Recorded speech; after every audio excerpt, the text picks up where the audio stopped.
So good morning, good morning, good morning. I am going to talk this morning about emergence, and emergence was the theme of the Anton retreat that I was at and helped run at Unity Village a couple of weeks ago. And it was an absolutely wonderful experience, and we titled it Emergence a year ahead of time, and a lot of the speakers spoke in some way or another about emergence in their talks and their presentations. And it was, they came together beautifully, and it was tremendously uplifting. It takes place at Unity Village, and I've showed you some pictures of Unity Village before. It's this Mediterranean area in outside Kansas City, and Mediterranean architecture. And the only place around there that is at Unity Village. You can see the tower from miles away, and it's the only thing there that looks like it. Everything else looks like fields and strip malls. On on Sunday night before the retreat started, we went to a barbecue place in Kansas City, which of course is what you want to do. And as we're driving back, we crossed the state line, and saw Unity Village on the horizon, and realized, tongue in cheek, we're not in Kansas anymore. The view from the top, you can see this is what Unity Village looks like. So it's all that Mediterranean architecture, and then beyond Unity Village, it's just typical Midwest. View from the other side, you can see the labyrinth down there, and off to the top right is where the conference center is. That's where the group of folks got together, and we spent the better part of a week talking and learning and living and listening. And I'm going to talk a little bit about that and the experience there at Unity Village, and also want to invite you, if you have ever been called to go to a spiritual retreat or event. The Anton retreat at Unity Village is spectacular. There's going to be another one next October, first full week in October. And it's open to everybody. It's not just for ministers and people in leadership. Everybody is invited to attend. And as I think I've mentioned, it is a spectacular and uplifting experience. This year, it started with a concert, which was awesome. The two people in the concert were Daniel Nahmod, who was the music director for the whole week, and Nemo Patel. Nemo's the guy who is there wearing the Love All t-shirt. He has a really spectacular story. He grew up in Southern California, Indian American, went to Wharton, got a job in finance. So he was working for American Express, living the dream, making lots of money, living in Lower Manhattan, a block away from the World Trade Center, working at the World Trade Center, and was there on 9/11, not at work, but at home, when his office and his neighborhood came crumbling down. And so he took that as a cue to get out of the finance business and pursued his secondary passion, which was music. He was a hip-hop artist, a rapper. He sings pretty well, too. And we got into a band, was signed to a significant record label, and was doing a bunch of recording, going on tour and things like that, and had his life mapped out and thought he knew what he wanted to do with his life. To be an executive in the entertainment business, making $1.5 million a year, living in a house in Malibu. And then he realized that he'd have to have the $1.5 million a year job in order to support the house and the lifestyle in Malibu, and he didn't want any of that.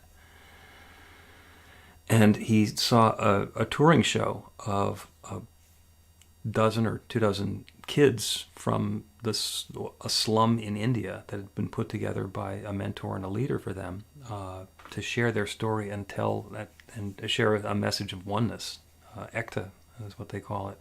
And he was blown away. He's like, oh my God, there's so much more that's available in life than the stuff that I've been focused on. So he moved to India. He actually moved into Gandhi's ashram, and he says he gave away all of his stuff. He gave everything away. He says, not the money, he kept the money, but all the stuff he gave away, and decided he was going to go on a music fast, because he was in the music biz. He'd been in music. He was thinking about being a music industry executive, so he just said none of that. So he decided to go on a music fast. His friend, who was dropping him off at the airport to go to India from Southern California, said, hey, I got to give you a CD. This is just amazing. And he gave him Daniel Nahmod's Water CD, which is the one that Daniel Nahmod wrote after spending 3 months by himself in Moab, at Arches National Park in Moab, Utah. And so Nemo basically listened to that on loop for a couple of years, and it was brought to Daniel's attention that this guy is like living in India serving the homeless and this complete life of service, and his life is transformed by Daniel's CD. So Daniel's like, okay, what's up with that? And he contacts Nemo, and they introduced themselves. And Nemo said, I think that there are some tracks on there that would make really great hip-hop music.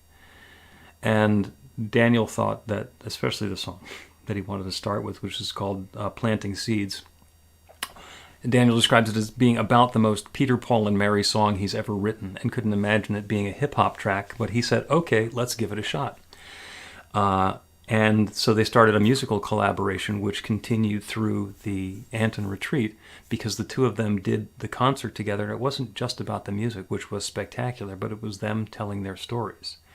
And I mention this because if you subscribe to the Anton e-newsletter, which you can do by going to anton.org, then the free gift in the newsletter that's coming out in a day or two is the recording of the retreat this year, of the two of them telling that story and performing the song together. So it's a little treat that you guys get to take advantage of from the Anton retreat yourself. And it was spectacular because the stories that we're hearing are all so real. People, I mean, to take a life in the financial sector and turn that into a life in creativity, to turn that into serving the homeless. Nemo has now twice auditioned and recruited a group of 16 or 18 teens in India and worked for over the course of years to get a show together, a really spectacular performance, and then taking them on tour, the United States and the UK. And the stories, the miraculous stories about how all the pieces fit together and how the groups coalesce and how they support each other. And even how the powers that be fit together. It turns out that bringing 16 teenagers, children, from the slums of India to the United States is not an easy thing to get a visa for. And so the things work together to make that possible. And Nemo did a presentation on the second day of the retreat where he was talking about his experiences and how he did that and how his life has been transformed. And he gave everybody who was there a little heart that had been handmade in India, because they like to take what the people there are offering up, and he buys them and then he gives them away. So everybody got a little cloth stuffed heart pinned to themselves as part of the exercise that we did there. And I got a wonderful drawing that was on handmade paper and hand lettered with some of the lyrics to Nemo's song Grateful, which you can also find online. And that was basically them saying, thank you for letting us come together and do this. And it's wonderful to be in that place where the pieces are all fitting together. And there was a lot of that went on that week. This is Jafan Seeley, along with me. Jafan is a young man who got into this teaching. He discovered New Thought in 2010, and it was at the church in Atlanta. David Alt was his minister, became his mentor, and helped him create a career that way. Here's a story of Jafan. You probably can't read this, so I'll read it to you. Astronaut of inner space, that's what he was talking about in one of his presentations, answering the call of ascension. He says, in this moment of now, we are all being called to rise, to ascend into greater levels of consciousness and awareness. In doing so, we effortlessly bring forth greater ways of living, increase peace, creativity, and compassion for others and ourselves. Goes on to say, let us turn our attention away from the external world and vast universe from which we've come and look at the infinite universe contained within. Let us become an astronaut of inner space and move through this abundant moment, recognizing our incredible gifts to give in this time on earth. And he does some speaking at churches, especially New Thought centers and communities like ours. And he also does a lot of work in the corporate world. And he brings the same concepts that we're talking about into the corporate world. I'm going to share one of his slides. This is the state of mind model. It's not original to him, but you look at the beginning and it's a usual sequence of cause and effect. There's mindsets and attitudes and beliefs. And everybody has those, and those create our behaviors. And those behaviors create the results, the activities and the things that we see in the world around us. And what happens in our lives, and also in corporate America, is that if the results that we are getting are not things that the organization wants, if we're not having an environment of inclusivity, we don't have a population of diversity, if we're not treating we don't have gender equity or equality that's going on, then if that's not the result that we're getting, then what we want to do is we want to change something. And usually that involves behavior modification. That's a first order change. So we tell people we need to hire with more diversity. We need to treat people more fairly. We need to be more polite. We need to get more vegetarian food in the cafeteria or whatever it is that we're doing. And we try to change the result by changing the behavior. And to an extent that works, but it only works a little bit, because what we need to do is to get a second order change, and that's where the transformation happens, where we get to go back to the mindset and the attitudes and the beliefs and uncover what those are and make changes there. So that's the sort of thing that we talk about all the time. We talk about change your thinking, change your life. Your new life begins with a new thought. And it's not about changing the behavior. What we want to do is change the thinking that we're having and let that change the behavior. And that is what's going to create a different result. And that works across whatever it is that we're doing, whatever it is that we're involved in. Because it is that transformational way of making a change to our beliefs, to our attitudes, to the stuff that we hold internally and deeply, that we're able to change something in our lives and change something in the world around us.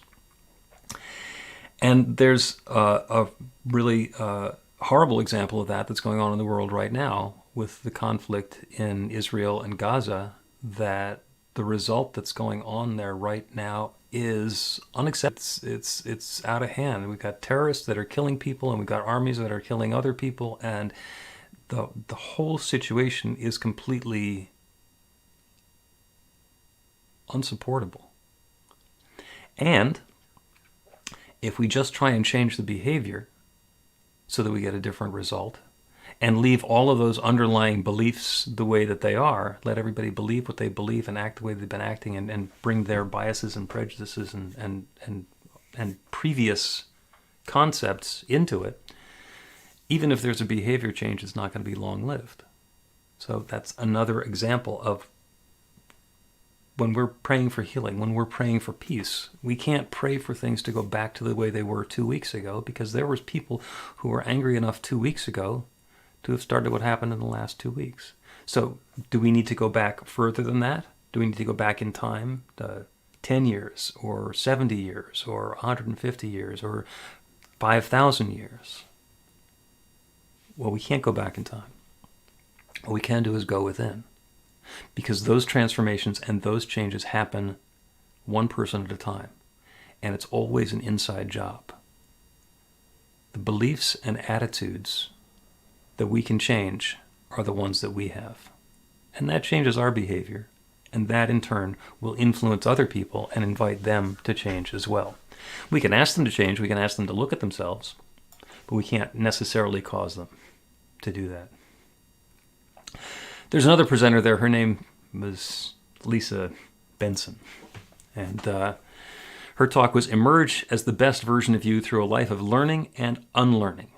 Unlearning is big. Emergence is a process of coming into being. It's the action necessary to become the best version of you. Be all in when it comes to leading with empathy, deciding to learn about others, and reaching towards your better self with intentionality.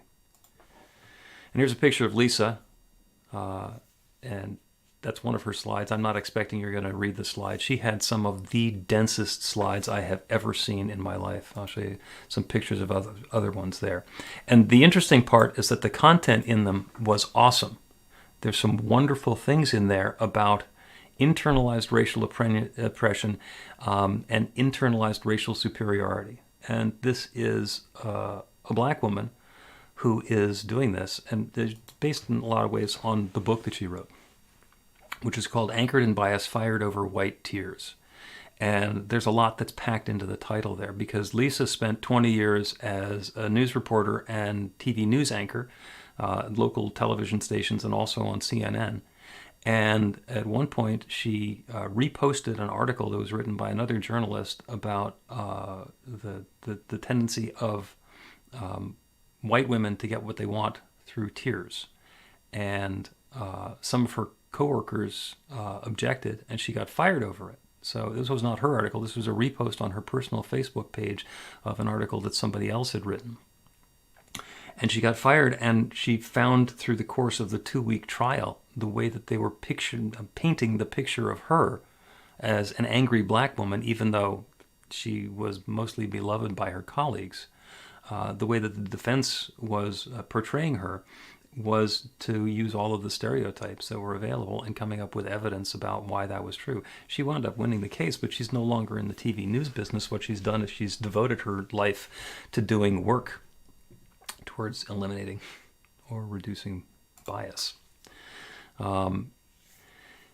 This is inclusive learning demands cultural curiosity. She says that we need to acquire, inquire, and interact. We need to ask questions. We need to open ourselves up to different possibilities to understand what else there can be. This is one of the simpler slides of cultural humility. Engage people who are different from you on a personal, experiential level. Learn to pronounce names. That's pretty simple. If you don't know how to pronounce somebody's name, don't say, well, just make your name easier. It's like, learn to do it. Talk about racism, sexism, and classism, and believe people when they speak about their experiences. Do not assume that because they're saying something that you don't agree with, that is not familiar, that it doesn't apply. Believe what they're saying because they're saying it. And approach approving your cultural competence with a beginner's mind. Pretend like you don't know anything. And there's a lot that was packed into her presentation. And bringing what she brought to it, which is, first of all, she's pretty well educated. She has a great ability to communicate. She was a reporter and an anchor for 20 years and good enough to get onto CNN. So she tells the story in a compelling way and also talks about how we can uncover what our own biases are. Because, oh, by the way, we all have them. And sometimes we know what they are, and sometimes we don't know what they are. But when we're looking at somebody and seeing other, when we're looking at somebody and we're making assumptions about them based on something from our past, then we're not giving them the opportunity to be the greatness that they are. We're not giving them the opportunity to let their light shine because we're making an assumption. We're casting something upon them. It's a really easy one. Don't make assumptions. Don Miguel Ruiz pointed it out, and everybody else gets to continue pointing it out. And Lisa has a story that when she went through and did some of the self-examination and the testing and the investigating her own personal biases, she discovered that she has a bias and a fear about unknown black men. And she says, that's crazy. I love black men. I'm married to a black man. I've got 2 black men as children. How could that possibly be? But when they are unknown black men, she has a natural hesitancy and a distancing. And when she found that out, she understood that when other people have the same bias and they don't look at it, it continues to drive the way that the world is working, and what they're creating is based on those beliefs. And by understanding those and acknowledging that there's something going on there with us, we have the opportunity to transcend it and to step beyond it. So there was a lot of really deep thinking that went on at the retreat there, and a lot of the stuff was inspiring and uplifting. We did every afternoon. We had sacred time, so there's an opportunity to walk on that labyrinth at Unity Village. There was a candlelight labyrinth walk, which was absolutely spectacular. and people had the chance to be frivolous, to go take a nap, to take a walk through the grounds and around the lake at Unity Village. And we also had time to celebrate ourselves and each other. This is Matty Giuliani.